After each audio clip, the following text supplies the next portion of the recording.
des bombardements effectués par la Russie dans toute l'Ukraine en réponse à un incendie qui a eu lieu samedi sur le pont de Crimée, un chargeur universel dans l'ensemble de l'Union Européenne à partir de 2024, un sommet sur l'immigration organisé par Viktor Orban à Budapest lundi dernier. Bienvenue dans cette nouvelle revue de l'actualité européenne du vieux continent.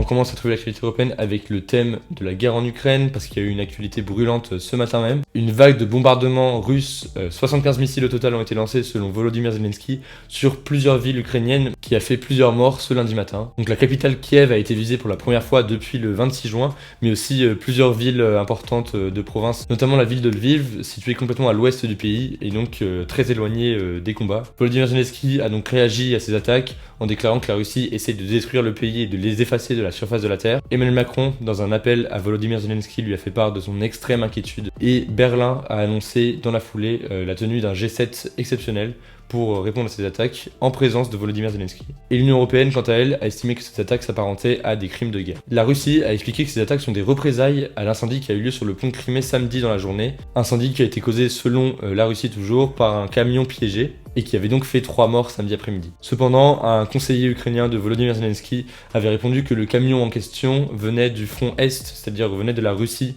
et donc c'était de ce côté-là qu'il fallait chercher les causes de l'incendie sur le pont de Crimée. Deuxième actualité concernant la guerre en Ukraine, Vladimir Poutine a signé mercredi les accords officialisant dans le droit russe l'annexion des 4 régions ukrainiennes qui avaient été soumises à un référendum d'annexion la semaine passée. C'est d'ailleurs le sujet phare de notre dernière revue d'actualité européenne, donc vous pouvez aller vous informer là-dessus en suivant le lien qui se trouve en haut à droite de l'écran. Et outre l'annexion de ces 4 régions, Poutine a également signé le décret d'annexion de la centrale nucléaire de Zaporizhzhia, qui est un lieu de combat et de bombardement intensif pendant cette guerre. Cependant, l'Agence internationale de l'énergie atomique, l'AEIA, a déclaré que, selon eux, la centrale de Zaporizhzhia appartenait à l'Ukraine car elle est la propriété de l'opérateur ukrainien Energoatom. Enfin, la dernière actualité en lien avec l'Ukraine, c'est que la France est en train d'envisager d'envoyer 12 canons César supplémentaires à l'Ukraine, sachant qu'elle en a déjà envoyé 18, ainsi que 20 véhicules blindés supplémentaires. Au total, depuis le début du conflit, la France a déjà fourni 18 canons César. Ces canons César sont produits par un groupe français, le groupe Nexter, à Bourges, et l'armée française en possédera 109 selon la loi de programmation militaire en 2025. Le deuxième thème cette semaine est lié à l'Union Européenne. On va parler de chargeur universel et de sentiment d'appartenance européen. Concernant le chargeur universel, le Parlement européen a approuvé mardi une directive imposant à la quasi-totalité des appareils électroniques produits à partir de 2024 de posséder un port qui sera le même dans toute l'Union Européenne et qui sera le port USB-C, qui est déjà celui qu'on peut retrouver sur la grande majorité des smartphones Android ou encore sur les MacBooks. Donc dans le détail, ça concernera les téléphones, les tablettes, les caméras, les casques, les écouteurs, les enceintes, les consoles, les liseuses, les claviers, les souris ou encore les GPS. Les ordinateurs portables, eux, auront jusqu'à 2026 pour s'y convertir et les montres connectées, étant assez petites, ne sont pas concernées pour le moment. Le premier objectif est purement consumériste, c'est-à-dire de faciliter la vie des consommateurs en leur permettant d'avoir un seul type de câble pour tous leurs appareils. Et le deuxième objectif affiché est l'objectif écologique, qui est de dire qu'en ayant une prise unique pour tous les appareils, ferait en sorte que les gens auraient moins de chargeurs à la maison. Cependant, ce deuxième argument est beaucoup contesté parce que certains estiment que dans un premier temps, le changement de chargeur va provoquer une production inédite de câbles pour répondre à la demande, alors que dans le même temps, Apple a déjà commencé à retirer des boîtes de ses iPhones les prises secteur par un souci d'écologie. De plus, avoir une même prise pour tous les appareils ne signifie pas que les gens auront un seul câble, car ils ont quand même besoin de charger leurs appareils en même temps, et donc ça ne réglera pas forcément le souci d'avoir plusieurs câbles à la maison. Et donc maintenant, c'est le Conseil de l'Union Européenne qui doit approuver le texte, qui devra ensuite être signé par la présidente du Parlement européen et la présidente de la Commission européenne avant d'être complètement adopté. La deuxième actualité concernant l'Union européenne est liée à la France et le sentiment d'appartenance européen. La place de l'Union européenne dans le cœur des Français semble s'être considérablement renforcée ces dernières années. C'est en tout cas ce que montre une étude réalisée par Ipsos Soprasteria pour Le Monde, la Fondation Jean Jaurès et le Cevipof, qui montre qu'aujourd'hui, seuls 28% des Français ont le sentiment qu'appartenir à l'Union européenne est une mauvaise chose, contre 40% en 2014. L'enquête montre tout de même que le projet européen suscite le moins d'adhésion dans certains groupes sociaux. Donc on retrouve notamment les sympathisants du parti Reconquête d'Éric Zemmour, qui sont 6% à s'y retrouver, 9% pour les sympathisants du Rassemblement national, 18% chez les ouvriers et 20% pour les personnes les moins politisées. Bref, c'est une nouvelle qui devrait donner le sourire à la Commission européenne dont la légitimité est souvent remise en cause, notamment en France.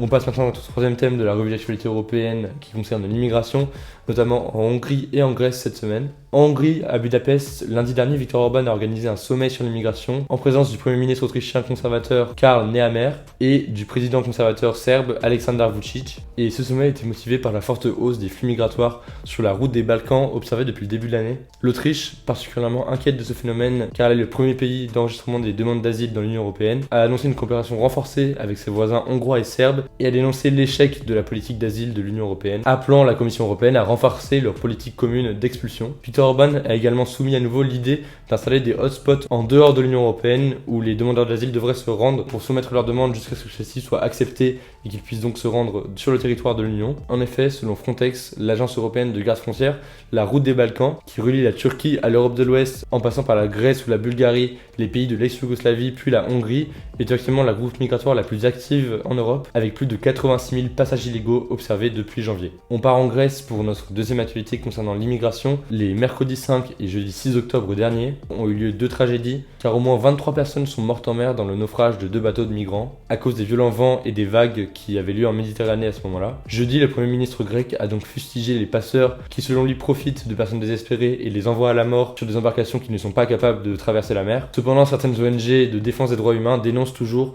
des refoulements illégaux de migrants de la Grèce vers la Turquie. Le quatrième thème de notre revue d'actualité européenne cette semaine, c'est la communauté politique européenne. Alors qu'est-ce que c'est ?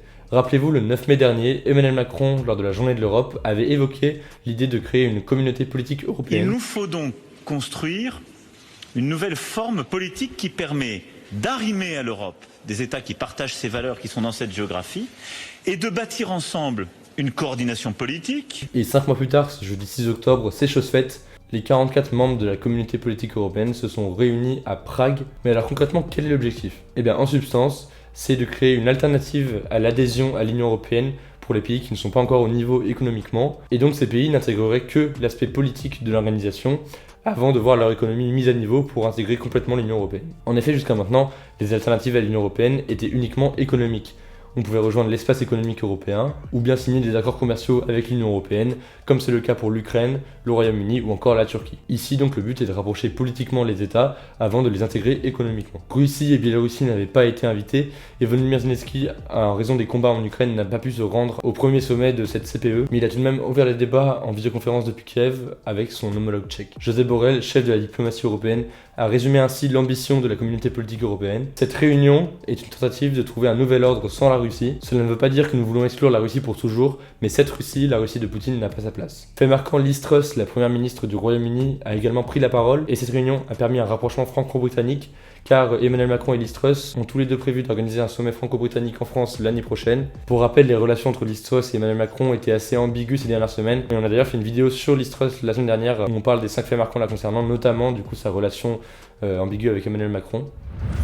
Enfin, la dernière actualité cette semaine nous amène au Danemark. La première ministre Mette Frederiksen a convoqué ce 5 octobre des élections anticipées qui auront lieu en novembre. Elle tenait en effet ce poste depuis 2019, mais la gauche radicale, suite au fameux scandale des visons, avait menacé de faire chuter le gouvernement via une motion de censure si des élections anticipées n'étaient pas convoquées. Alors le scandale des visons, en fait, pour la faire courte, c'est en 2020 quand le gouvernement avait ordonné d'abattre 15 millions de visons après l'apparition d'un variant du Covid chez ces animaux. Et on s'était en fait rendu compte ensuite que le gouvernement n'avait aucune base légale pour obliger les agriculteurs à abattre tous ces animaux. Et donc la chute du gouvernement et les nouvelles élections sont directement liées à ce scandale, même s'il a eu lieu il y a déjà 2 ans. À savoir que le Danemark est donc le premier exportateur mondial de visons. Et donc concernant les élections, les derniers sondages sont très serrés, avec 49 à 50% des voix qui iraient pour le bloc social-démocrate, contre 47 à 50% des voix pour le bloc national-conservateur. Les élections auront lieu le 1er novembre, et donc selon ces sondages, il est possible que les élus d'outre-mer jouent un rôle crucial dans la composition du futur gouvernement. Le chiffre de la semaine, c'est le suivant, 422. Cela fait 422 ans que la Constitution de la République de Saint-Martin a été adoptée le 8 octobre 1600. Et si on en parle aujourd'hui, c'est parce que cette Constitution est la plus ancienne encore en vigueur. Le débat cette semaine, c'est le suivant. Estimez-vous, comme 72% des Français, que l'appartenance à l'Union Européenne n'est pas une mauvaise chose ? N'hésitez pas à réagir au débat dans les commentaires et surtout à mettre un pouce bleu, c'est très important pour que nos vidéos soient référencées, même plus important que l'abonnement. Donc voilà, et si vous voulez recevoir la notification de nos vidéos de manière régulière, vous pouvez également vous abonner. Et on vous donne rendez-vous mercredi pour une nouvelle vidéo.